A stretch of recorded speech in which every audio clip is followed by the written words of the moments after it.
What's up, gamers? Rainy Potato here with a guide to the Foeter region Lair Boss, the Harvest Child. If you enjoy the video, don't forget to subscribe. I post new videos every day.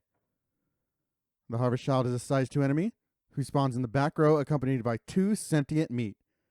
They have 1 speed, high blight resist, and low resist to other dots, with 2 actions per round. They have a death blow resistance of 33%. The core of this fight is not actually with the Harvest Child, aka the baby, but is centered around the 2 meat, the fetid meat and the putrid meat, who both have 1 action per round. The putrid meat has 54 HP, while the fetid meat has 47 HP, both with 5 speed. Both of these meats have only 1 skill that can be used from any position. The putrid meat will use an AoE attack on the front line, dealing 1 to 2 damage, a 50% chance of Uln, and a 67% chance of a Harvest Hunger token, and the fetid meat doing the exact same thing, except against the backline, with a 50% chance of blind rather than Vuln. Harvest Hunger is the main mechanic this fight is based around. If a hero is hit with the Harvest Hunger, their insatiable appetite will force them to move forward 1 rank on their next turn. The move is not resistible except with immobilization.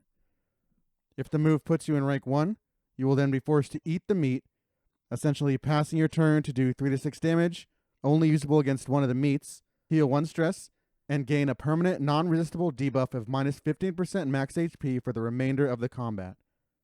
If you use this Feed the Hunger skill while other heroes have the Harvest Hunger token as well, this will cause them to gain stress. This debuff is only 1 turn, and will disappear on your next turn whether you actually ate the meat or not. Thus, there are 2 components to this phase of the fight.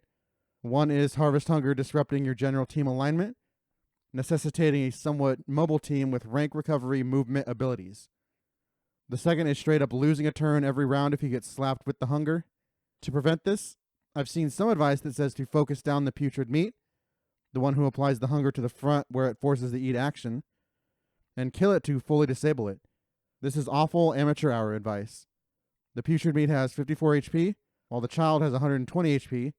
Don't waste all your damage on a useless minion when it can be dumped into the boss. You must consider this boss fight a race. Instead, the strategy is to disable the putrid meat with other means. My favorite is to utilize simple smoke bombs, giving you 2 blind tokens on the meat, and these are a common item available even on a new profile. Of course, this is only 50-50, but it's the easiest tool available and doesn't require you to waste any of your own actions. There are other similar items that can blind or even stun, but this is the most reliable. Of course, sometimes the blind just fails and you get hit anyways. The Harvest Hunger is just a standard debuff and can be countered after the fact in a variety of ways. You can straight resist the debuff altogether, so if possible, getting debuff resist on your front line is a good strategy. This debuff can also be removed via the combat item Holy Water, and also with the Plague Doctor's upgraded skill Indiscriminate Science, which clears all tokens. Of course, the hero with the hunger can't use these if they are in rank 1, since the movement and eat happen automatically at turn start. An alternative play is to allow the rank 1 hero to use the hunger while stopping the rest of your team from moving. This is accomplished through immobilization. The Dreaming General's trophy, which causes permanent immobilization, is the ideal for this fight. Of course, this can't stop your rank 1 hero from gaining hunger and eating, but you won't have the rest of your team in messy order, and your rank 2 hero won't force and eat as well, letting you keep at least 3 turns rather than potentially losing 2. Alternatively, there are immobilization skills, most prominently Hold the Line on the Man-at-Arms and Bash on the Leper, though these are not permanent. Usually the skill lasts only 1 turn, so nowhere near as reliable. Immobilization trinkets also exist, most prominently Clenching Claw or Rat Skull on the Highwayman. So a lot of mitigation strategies exist, but remember it's likely that at least a few times in the fight these methods will fail, and you will just have to accept a hunger proc or 2, so it's important that you have a healer who is not a frontliner, in case you need an emergency heal, and also have enough damage to live a few turns down a man. Now that we've sufficiently covered the meats, let's get to the actual boss. As said before, the Harvest Child has 2 turns around, and is dreadfully slow. They have 3 total skills, all of them normal, resistible, blindable, dodgeable attacks usable from various positions. From ranks 2, 3, and 4, it can use Sapid Drippings, a back row AoE doing 2 to 3 damage and 2 blight, and Tantalizing Tidbit, a single target attack usable against any rank doing 2 to 4 damage and 1 stress.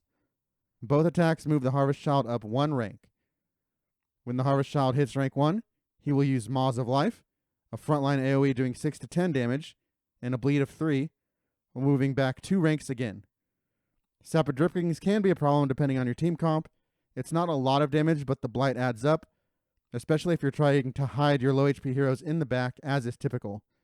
Tantalizing Tidbit is of course obnoxious with stress, but otherwise is the attack you want, and with no cooldowns on either skill, getting Taunt Up on a frontliner to force the skill rather than Sapid makes it near impossible to actually die here. Maws of Life can do some big numbers with the Vuln token from Putrid Meat, or if Hunger yanks one of your low HP heroes up front, so this is generally the main damage concern. There are a few methods to dealing with this. Knockback is pretty fun if you have it, constantly forcing the child to do his weaker attacks. Another method is if you have the Bear Trap combat atom, it will both bleed the child and force it to stay immobilized, ideally in the middle rank so it can get beat down by your stronger attacks. So far we have Smoke Bombs, Holy Water, and Bear Traps as solid combat item equips. Obviously Healing Salves and Anti-Venom for Blight are always valuable in boss fights. As far as heroes and skills, of course Man-at-Arms and Leper both have self-immobilization for that portion of the fight, and for damage you really want something that can hit any rank. Dots are insane here with 2 actions per round and limited resist, and basically every dot-based hero except the Grave Robber works here. She's pretty bad in this fight unless she's a Nightsworn, and even then it's sort of awkward with Pirouette. Plague Doctor is quite strong, not only healing the blights, but also being able to penetrate blight resist with Alchemist Path, or just melt the child with her Surgeon. The important thing here is to pack a lot of DPS and really focus down the child so you don't have to take too many RNG rolls with the Hunger. A properly scaled team should wrap this up by round 5, though early profile lineups may take a bit longer. The Harvest Child offers, in my opinion, the strongest 2 trophies in the game, far and away.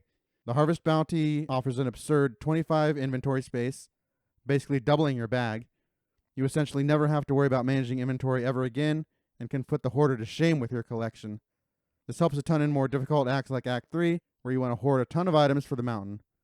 But the real prize and top trophy in the game is Bumper Crop, which gives you 50% max HP, while cutting your deathblow resistance by 50%. Your opinion on this trophy basically determines your current skill as a player. A lot of newer players are scared off by the deathblow resistance, but deathblow resistance is not something that should ever be played with at all, as Darkest Dungeon veterans can attest to.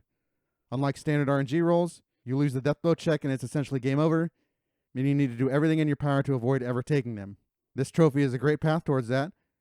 Not only do you increase your HP by the 50%, but your effective HP is also heavily increased. Since the vast majority of heals in this game are percentage based, you're getting far more value out of your heals than you were before. In addition, recent changes to deathblow resistance set the minimum deathblow resistance to 33% for your heroes, and it can never be lower than this. Especially for new players on a fresh profile before you've buffed your hero's deathblow resistance through the Altar of Hope, your DBR against bosses is fairly low as is, with the debuff, so this trophy has minimal actual downsides. If you don't need a specific trophy like the Generals for your team, I suggest picking up this one as it's universally elite for all comps, and the Harvest Child is relatively easy once you understand the mechanics and team building. His unique trinket is the Ghastly Gruel, which will randomly provide your party with a small heal at round end, and also boost healing given for rank 4 heroes, and healing received for rank 1 heroes. This is pretty solid for any comp, but it's quite powerful in Act 3 to counteract the healing debuff if your teams line up. Otherwise, it will drop mostly Foeter-based trinkets, all of which are good, but of course situational based on Blight. Overall, the Harvest Child is a bit obnoxious with RNG, but their overall kit is not very frightening, and a well-prepared and organized comp should have enough damage to melt it down easy enough with a solid understanding of the mechanics, which will reward you with one of the best trophies in the game. Thank you for watching. If you enjoyed the video, don't forget to subscribe. I post new videos every day.